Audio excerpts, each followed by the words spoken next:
G'day Spurs fans, Paul Hotspur Hippie here, the only psychedelic sock show on the internet. I haven't been around for a bit. I've been working hard, trying to save up, a couple of days just in case we beat Manchester United in the Europa League, which I reckon we will. I reckon we will. But there's been stuff happening. There's been we had a game, didn't we, against Aston Villa? I don't know what people really expected from that. But I thought we did all right. I thought Sonny looked great. He's very tricky with keepers. How can you be a keeper against Sonny? Because when he cuts in, you don't know if he's going to go for your near post, your far post, or a cross. He's got every tool in the trick, every trick in his tool bag. But hey, we lost that game 2-0. I suppose people are going on about how many losses we've had this year. I don't care, man. It's the league. If we're not finishing in the top 6 or 7, who cares where we finish? It doesn't matter. What else has happened? Oh, Steve Perryman came out with a new podcast, and it's got Keith Birkinshaw on it, which is really cool.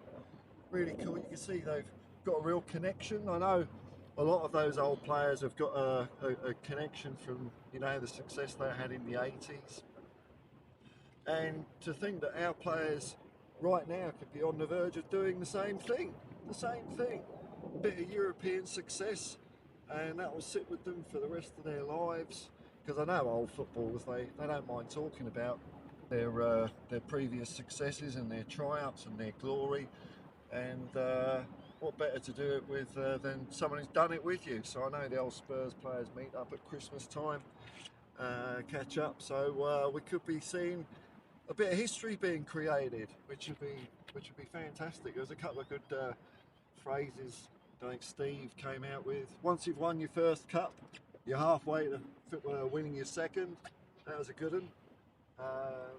He asked Keith about Ange, and he said, I've only sort of met him a couple of times, but he seems all right, and if he wins the cup, give him more of a go, which I think makes sense.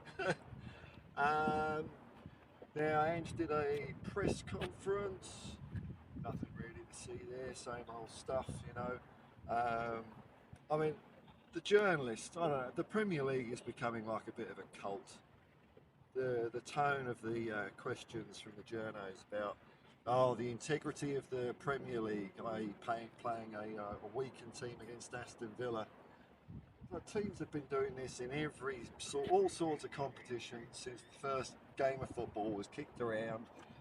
People have always fielded weaker teams in things like the League Cup and the FA Cup, but no, it's sacrosanct. The Premier League, that's special football, minted in 1992, totally reborn. I just don't get it. I hate this. It's like a cult that the Premier League is the be-all and end-all of football. It's just the first division with a few less teams. It's not that much different. But Ange was asked about that, and I think that's rich, considering that last year the journos and fans intimated that they wanted him to lose against Manchester City. You get away from my camera, pigeon. You watch it. You're a fat one as well, I can tell. Yeah, see, let's get this fat pigeon in the shot here. Look at this. It's running away now. Now you're scared, aren't you? So it's all to play for. In just 2 days' time. Wow. Manchester United at Lisbon. I can't wait, man. I'm pumped for it. It's a shame that Decky won't be in it and Lucas won't be in it, but his son's back. He looks sharp. I think there's goals in him. And just to see him lift that UEFA Cup, the Europa League Cup, would be fantastic. It has been a year of the sort of underdog, the least successful as far as cup goes, winning the League Cup and Crystal Palace winning the FA Cup. I mean, that was a time for a keeper to have a blinding game. Was that Palace keeper against Man City, wasn't it? So could it be three in a row? World ever seen? We might.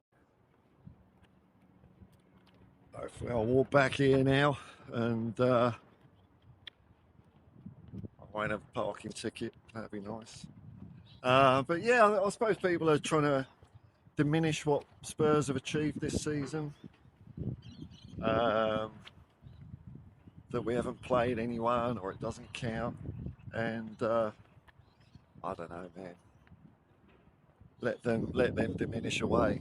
I remember how I felt in 1984, and it was a hell of a win. And there's some omens, you know. There's some omens. We've got a couple of injuries. Might be time for some homegrown players to get back in the mix. Who knows?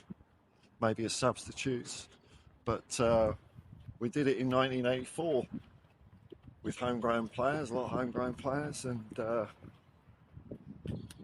Keith and Steve talked about that as well on the podcast, the importance of homegrown players, and how Keith Birkinshaw used to, get the players involved as much as possible, the apprentices and all that, travelling around on the team bus, trying to make them feel part of the team. And I think Ange has been doing that. I mean, he hasn't had a choice for a lot of the season because we have had 10, 12, 13 injuries or something ridiculous. But it might pay off, and I think we're going to be hungrier for this cup than Manchester United for sure. I think it's going to... They don't seem to be interested. I saw an article where they're talking about the celebrations that Manchester United are going to have when they fail to win the cup, and they're saying they're not going to have a parade or anything like that. It's just going to be a quiet barbecue. So I'm trying to remember where I parked the car. A quiet barbecue. So I don't think they're in the mood for victory, folks. I think it's all going to be Tottenham. I think we're going to smash them, like we have done, 3 times this year we've beaten them. I think we'll just do it again. Now, where did I park my car?